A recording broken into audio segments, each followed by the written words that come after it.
le doctorat est une formation de 3e cycle. Donc c'est une formation que l'on fait après un master. Le stade de formation le plus haut à l'université. Pour moi, c'est plus qu'une formation, c'est une expérience aussi professionnelle. C'est aussi un métier, c'est-à-dire que pendant votre doctorat, vous êtes rémunéré. Le docteur est depuis un certain nombre d'années assujetti à la sécurité sociale. Une étape pour un projet professionnel. Pour moi, le doctorat, c'est d'abord une relation intime au savoir. C'est avant tout une aventure humaine, une aventure de recherche et se plonger pleinement dans un sujet que l'on fait sien et que l'on essaye de faire grandir. Commencer un doctorat, c'est un petit peu comme partir sur un bateau, partir sur une croisière sur un bateau. On ne sait pas quelles sont les tempêtes qu'on va affronter. On ne sait pas non plus quels sont les beaux couchers de soleil qu'on va rencontrer. C'est un peu partir à l'inconnu. On sait que ça va être une aventure merveilleuse, faite de défis permanents, de challenges et d'énormément de rencontres. C'est une opportunité en or de se poser une question et d'approfondir cette question jusqu'au bout. Une expérience de vie, c'est une occasion unique de toucher et d'explorer les confins de la science pendant quelques années. C'est aussi une expérience humaine. On rencontre énormément de personnes issues de pays les plus variés et à qui on a l'occasion vraiment de développer des activités à la pointe.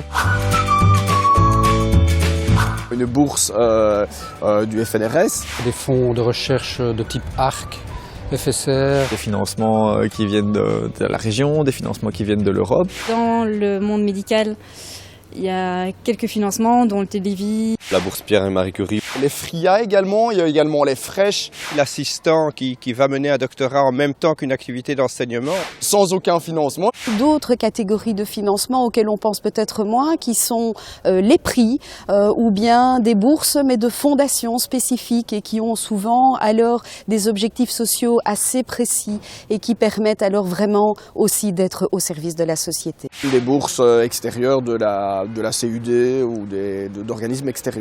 Et il y a une source de financement très intéressante également et qui va provenir du secteur entreprise. Des entreprises qui souhaitent mener des recherches, délocaliser certaines de leurs recherches et développements au sein des universités pour pouvoir bénéficier de l'infrastructure et de l'expertise des chercheurs de l'université. Les FIRST en fait, qui permettent de faire un doctorat en commun, en partie en entreprise et en partie à l'université ou dans un centre de recherche. La politique scientifique fédérale, donc BELSPO. Il y a des thèses de doctorat qui se font en collaboration avec d'autres universités sous forme de co-tutelle, ce qui est également particulièrement enrichissant parce que c'est souvent des confrontations de cultures différentes. Un doctorant n'est jamais seul. En réalité, il y a beaucoup de gens qui gravitent autour d'un doctorant. Le ou les promoteurs qui seront là pour l'accompagner, pour le guider et pour lui donner des conseils sur comment avancer. Le comité de thèse qui suit de très près généralement cette thèse et qui est aussi là pour réorienter, recadrer. Les commissions doctorales avec les gestionnaires de doctorat bien sûr. Madame Doctorat. Les collègues, donc l'équipe de recherche autour de nous. Une communauté scientifique. Des collaborateurs extérieurs, tant du monde scientifique académique que du monde entrepreneurial. Des techniciens dans le cadre des laboratoires. Le corps scientifique aussi qui est là pour aider les doctorants et défendre leurs droits et prendre des décisions en ce qui les concerne. Les services administratifs de l'université.